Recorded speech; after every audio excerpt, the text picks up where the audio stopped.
Lahilham. Jamaah sholat Idul Adha yang dimuliakan Allah. Idul Adha tidak akan lepas dari pengorbanan seorang nabi yang mulia, yaitu Nabi Ibrahim alaihissalam.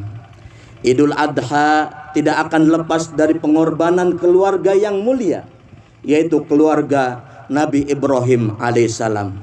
Kita lihat pengorbanan Nabi Ibrahim di dalam Al-Quran ketika Allah subhanahu wa ta'ala memerintahkan menyembelih anaknya, yaitu Ismail. Allah subhanahu wa ta'ala mengkisahkan di dalam Al-Quran, qala ya bunayya inni ara fil manam anni adzbahuka fandur madza tara. Wahai anakku, sesungguhnya aku bermimpi bahwa aku menyembelihmu, pikirkanlah apa pendapatmu. Qala ya abatif alma tu'mar satajiduni insyaallah minas sabirin. Wahai ayahku, lakukanlah apa yang diperintahkan Allah kepadamu. Insyaallah engkau akan mendapatkanku termasuk orang-orang yang bersabar. Satu sisi Nabi Ibrahim sangat sedih mendengar jawaban anaknya, tapi di sisi lain Nabi Ibrahim alaihissalam sangat bergembira dengan jawaban anaknya yang dia sayangi, yaitu Nabi Ismail alaihissalam. Ya abatif alma tu'mar satajiduni insyaallah minas sabirin. Wahai bapakku, lakukanlah apa yang diperintahkan oleh Allah, niscaya engkau akan mendapatkan aku termasuk orang-orang yang sabar. Ternyata pendidikan selama ini yang telah diajarkan dan diterapkan oleh istrinya mendapatkan hasil. Karena pada hakikatnya tujuan pendidikan adalah bisa menghasilkan anak-anak seperti Ismail yang siap melakukan apa saja untuk ketaatan kepada Allah subhanahu wa ta'ala. Jamaah sholat Idul Adha yang dimuliakan Allah, inilah pendidikan yang berhasil. Keberhasilan pendidikan bukan hanya menghasilkan orang-orang yang kaya, bukan hanya menghasilkan para pejabat, bukan hanya menghasilkan para pengusaha dan yang lainnya, akan tetapi tujuan pendidikan yang paling utama adalah bisa melahirkan generasi-generasi yang taat kepada Allah, beribadah kepada Allah subhanahu wa ta'ala.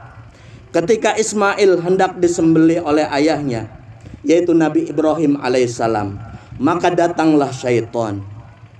Kemudian syaitan berkata, wahai Ibrahim, engkau sudah lama tidak mempunyai anak, tapi engkau tega akan menyembelih anakmu. Kemudian setan dilempar oleh Nabi Ibrahim alaihissalam. Kemudian datang lagi setan, dan Ibrahim mengatakan bahwa ini adalah perintah Allah dan dilempar. Kemudian datang lagi setan, kemudian dilempar oleh Nabi Ibrahim alaihissalam. Hal ini yang dilakukan oleh orang-orang yang berhaji, melempar jumroh sebagai bentuk peringatan, memperingati Nabi Ibrahim alaihissalam. Allahu Akbar, Allahu Akbar, Allahu Akbar, walillahilham. Mari kita lihat bagaimana perjuangan dan pengorbanan Nabi Ibrahim di dalam membentuk keluarga dan negeri yang diberkahi.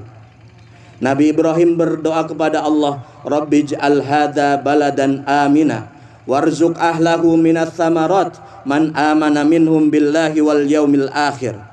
Ya Allah, jadikanlah negeri ini negeri yang aman, yaitu Mekah. Berikan rezeki berupa buah-buahan kepada penduduknya, yaitu orang-orang yang beriman kepada Allah dan hari akhir. Jamaah sholat Idul Adha yang dimuliakan Allah subhanahu wa ta'ala. Dalam kehidupan ini yang kita cari adalah keberkahan hidup. Ketika Allah memberikan umur kepada kita, maka yang kita harapkan adalah keberkahan dari umur kita. Ketika Allah memberikan harta kepada kita, maka yang kita cari adalah keberkahan harta kita. Ketika Allah memberikan jabatan kepada kita, maka yang kita cari dari jabatan tersebut adalah keberkahan. Keberkahan negeri ini tidak akan tercapai apabila penduduknya tidak menjalankan perintah Allah dan menjauhi larangan-larangannya. Jangan harap ada keberkahan di negeri ini ketika perzinahan, prostitusi, minuman keras dilegalkan, tidak ditutup. Jangan harap ada keberkahan di negeri ini ketika para pejabat level bawah sampai level atas masih melakukan korupsi, suap menyuap. Maka jangan harap ada keberkahan di negeri kita tercinta ini. Jamaah sholat Idul Adha yang dimuliakan Allah Subhanahu wa ta'ala.